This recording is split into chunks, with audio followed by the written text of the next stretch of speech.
जंग आ गया। उग्रवादियों के खिलाफ लातेहार पुलिस को बड़ी कामयाबी मिली है। पुलिस ने सब जोनल कमांडर आदेश गंजू को धर दबोचा है, जिसके बाद आदेश की निशानदेही पर हथियारों का जखीरा बरामद किया गया। पहले इस रिपोर्ट को देखिए। उग्रवादियों के खिलाफ पुलिस को मिली बड़ी कामयाबी। शिकंजे में टीएसपीसी का सब जोनल कमांडर आदेश गंजू की निशानदेही पर मिला हथियारों का जखीरा। हथियारों के इस जखीरे को देखकर आपकी आंखें फटी की फटी रह जाएंगी। 7,322 कारतूस, 40 mm HE grenade, rocket launcher का गोला, 30 बम, एक देसी बंदूक, कई अर्धनिर्मित हथियार और 8 वॉकी टॉकी समेत कई हथियार और उग्रवादियों का सामान। तबाही का ये सामान टीएसपीसी का सब जोनल कमांडर आदेश गंजू की निशानदेही पर बरामद किए गए हैं। सबसे बड़ी बात है कि उग्रवादियों के पास से पुलिस को पहली बार 40 mm का HE ग्रेनेड मिला है। यह ग्रेनेड बड़ा विध्वंसक होता है। 322 राउंड लाइव गोली बरामद हुआ है। हथियार भी बरामद हुए हैं, जो पिस्टल आपके सामने रखा है। इसके अलावा 8 वॉकी टॉकी मिले हैं, अन्य आर्टिकल्स भी मिले हैं।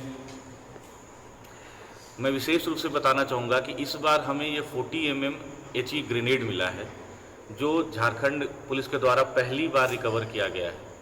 ये 40 mm जो HE ग्रेनेड है, ये एक अत्याधुनिक वेपन है और चूंकि ये काफ़ी शक्तिशाली विस्फोटक है, इसलिए इसका प्रयोग सुरक्षा बलों के खिलाफ, संवेदनशील प्रतिष्ठानों के खिलाफ या सुरक्षा बलों के या किसी भी अन्य टारगेट व्हीकल के खिलाफ किया जा सकता है। जेएमएम नेता दिलशेर खान हत्याकांड में टीएसपीसी का कनेक्शन सामने आया था, जिसके बाद पुलिस ने हत्याकांड के मास्टरमाइंड प्रताप गंजू को गिरफ्तार किया था। इसी के तहत लातेहार पुलिस ने बालूमाथ इलाके से टीएसपीसी के सब जोनल कमांडर आदेश गंजू को धर दबोचा, जिसकी निशानदेही पर हथियारों का जखीरा बरामद किया गया। टीएसपीसी का एक काफी सक्रिय उग्रवादी रहा है, जो न केवल लातेहार जिला में बल्कि चतरा में, रांची में, विशेष रूप से खलारी क्षेत्र में ये सक्रिय रहा है और वहाँ काम करने वाले व्यवसायियों को, रेलवे में काम करने वाले, साइडिंग चलाने वाले ट्रांसपोर्टर्स को, इन लोगों को टारगेट करता रहा है। पुलिस को सूचना मिली थी कि उग्रवादियों की एक टीम बालूमाथ से सीरम जंगल के पास ठहरी है, जिनके पास भारी मात्रा में गोला बारूद भी है और किसी बड़ी घटना को अंजाम देने के फिराक में है। इसी सूचना पर बालूमाथ एसडीपी अजीत कुमार के नेतृत्व में छापेमारी की गई, जिसमें पुलिस को सफलता हाथ लगी है। न्यूज़ 11 भारत के लिए बालूमाथ से अजीत कुमार की रिपोर्ट।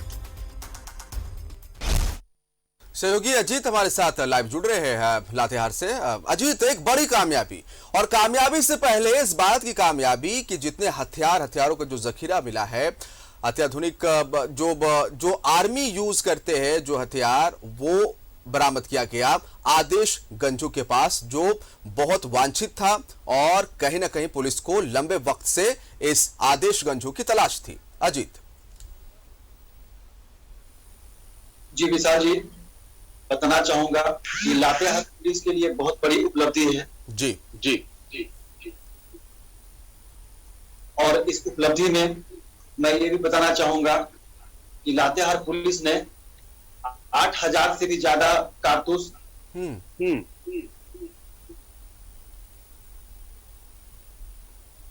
बरामद किया है। बड़ी कामयाबी है।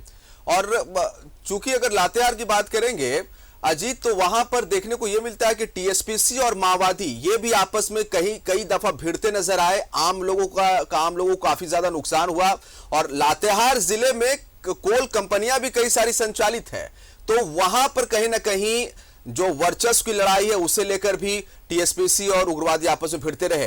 तो ये जो साजो सामान जो बरामद किया गया, क्या लगता है, क्या प्लानिंग चल रही थी टीएसपीसी की तरफ से?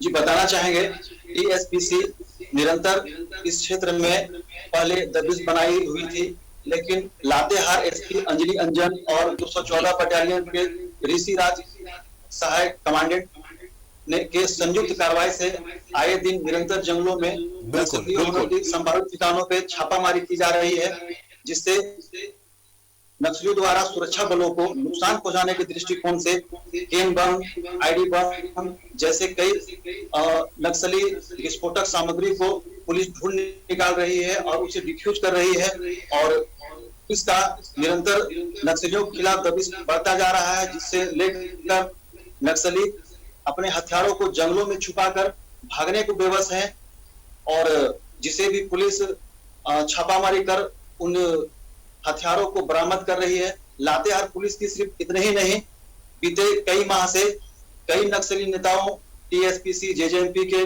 गिरफ्तार कर जेल भेज चुकी है। मैं बताना चाहूंगा, बीते कुछ माह पूर्व बालूमाथ कुशमाही कोल साइडिंग में जेएमएम प्रखंड अध्यक्ष दिलशेर खान की हत्या कर दी गई थी, जिसके बाद एसपी अंजलि अंजन के नेतृत्व में एक एसआईटी टीम गठित की गई थी।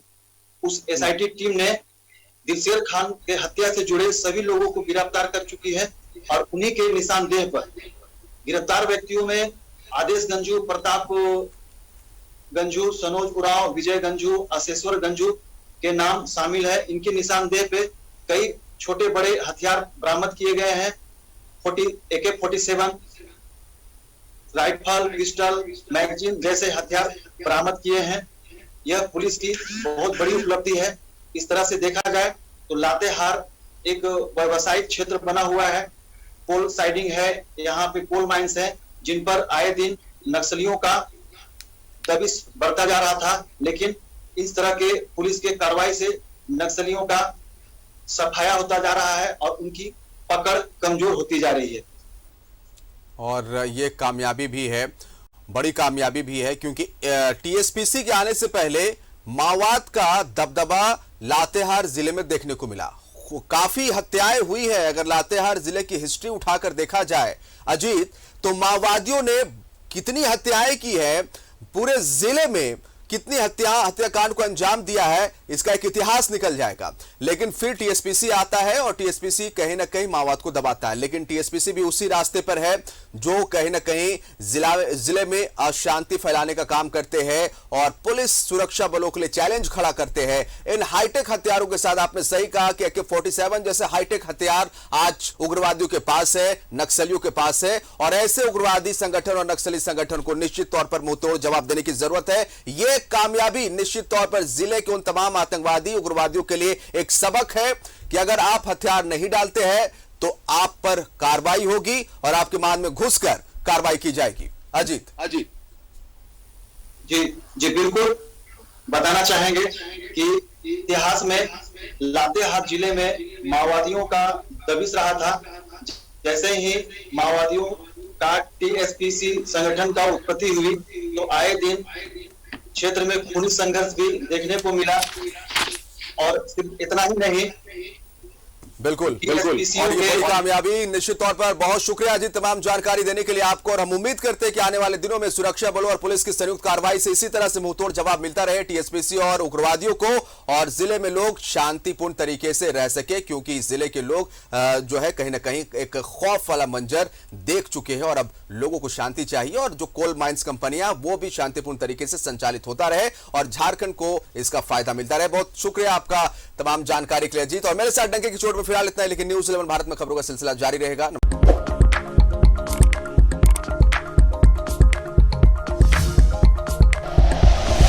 Like and share videos, subscribe करें हमारा चैनल और प्रेस करें बेल आइकॉन। न्यूज़ 11 भारत, सच है तो दिखेगा।